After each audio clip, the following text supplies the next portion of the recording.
आज के वीडियो में मैं शुक्रवार का व्रत, वैभव लक्ष्मी माता का व्रत करने का तरीका बता रही हूँ, नियम कायदे बता रही हूँ। ध्यानपूर्वक सुनिए।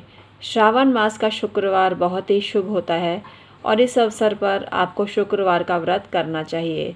शुक्रवार का व्रत करने से आपको माँ वैभव लक्ष्मी की कृपा प्राप्त होती है और उनका आशीर्वाद प्राप्त होता है। आपका घर धन धान्य से भरपूर हो जाता है और माँ लक्ष्मी आपके ऊपर अथाह संपदा बरसाती है। तो आइए आपको मैं बताती हूँ नियम कायदे जो आपके काफ़ी काम आएंगे और इनको जानकर ही आपको व्रत करना चाहिए। कई लोग मुझसे पूछते हैं कमेंट सेक्शन में कि वैभव लक्ष्मी माता का व्रत पुरुष भी कर सकते हैं क्या? तो हाँ, पुरुष भी कर सकते हैं। स्त्री हो या पुरुष, कोई भी इस व्रत को कर सकता है। जिसको धन की कामना है, जिसको पैसे की कामना है, उसको शुक्रवार का व्रत करना चाहिए। माँ लक्ष्मी का व्रत करना चाहिए, वैभव लक्ष्मी का व्रत करना चाहिए। यह व्रत स्त्री करे या पुरुष पूरी श्रद्धा और निष्ठा के साथ करना चाहिए और मन में अटल विश्वास रखना चाहिए कि माँ आपको आपकी मनोकामना माँ लक्ष्मी पूरी करेंगी। वैभव लक्ष्मी माँ आपकी मनोकामना पूरी करेंगी। इस व्रत में नियम कायदे का बहुत महत्व है और नियम कायदे जानकर ही आपको व्रत करना चाहिए। जितने व्रत आपने रखने हैं उतने व्रत का संकल्प आपको लेना चाहिए। जैसे 11 व्रत हैं तो 11 व्रत का संकल्प लेवें। 21 व्रत कर रहे हैं तो 21 व्रत का, या अन्य अधिक व्रत कर रहे हैं तो अधिक व्रत का संकल्प आपको लेना चाहिए।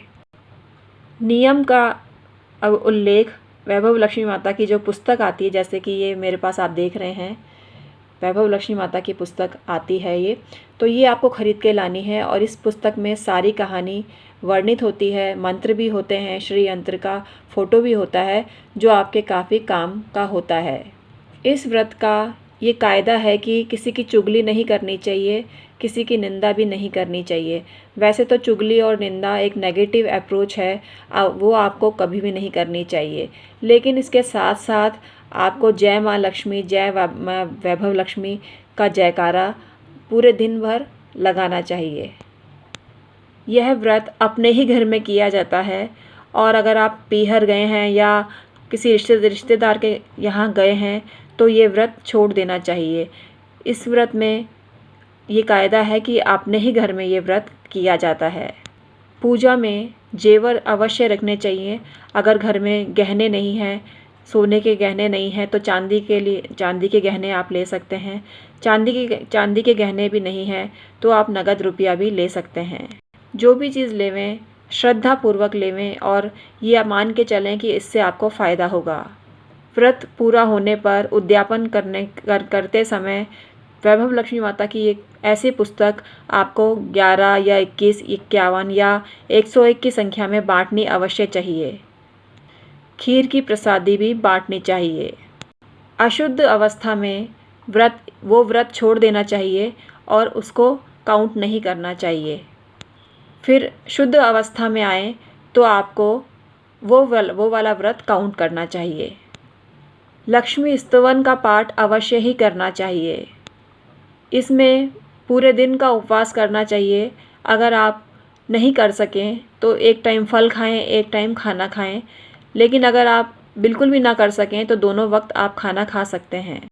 जितने व्रत करने का आपने संकल्प लिया है उतने व्रत पूरे होने के बाद में आपको ये भी मन में दृढ़ निश्चय करना पड़ेगा कि आपका काम माँ अवश्य पूरा करेंगी।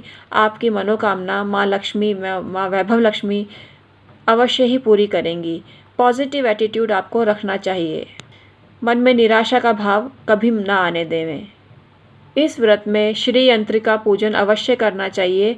अगर आप कागज़ के श्री यंत्र का पूजन नहीं कर सकते तो आपको बाज़ार से दूसरा यंत्र भी लेके आ जाना चाहिए, श्री यंत्र, और उसको अभिमंत्रित अवश्य कर लेना चाहिए। कनक धारा यंत्र भी श्रेष्ठ रहता है। तो मैं डॉक्टर उमा श्री आपको उपयोगी जानकारी देना चाहती थी शुक्रवार के व्रत से संबंधित। ये जानकारी अगर आपको अच्छी लगी हो तो चैनल को सब्सक्राइब करिए, बेल बटन भी दबाइए और ऑल पर क्लिक करिए, जिससे इसी तरह की वीडियो की नोटिफिकेशन जब मैं आपको वीडियो अपलोड करूं तो नोटिफिकेशन आपको सबसे पहले मिल सके। इसके अलावा मेरी जानकारी अगर आपको अच्छी लगती है तो लाइक किया कीजिए। आपका लाइक मेरे लिए मोटिवेशन का काम करता है। इसके अलावा शेयर भी किया कीजिए। जब किसी जानकारी को आप शेयर करते हैं तो आपका बहुत भला होता है और आपको उन लोगों का आशीर्वाद मिलता है जिन लोगों से आप शेयर करते हैं। कमेंट सेक्शन में जय माँ वैभव लक्ष्मी ज़रूर लिखें, जय श्री राम लिखें, जय माता दी लिखें। जिन भी इष्ट देव को आप ध्याते हैं, जिनको भी आप स्मरण करते हैं, जिनमें भी आपका विश्वास है, उनका जयकारा अवश्य ही लगाएं। तो आज का वीडियो मैं समाप्त करती हूँ। बहुत बहुत धन्यवाद।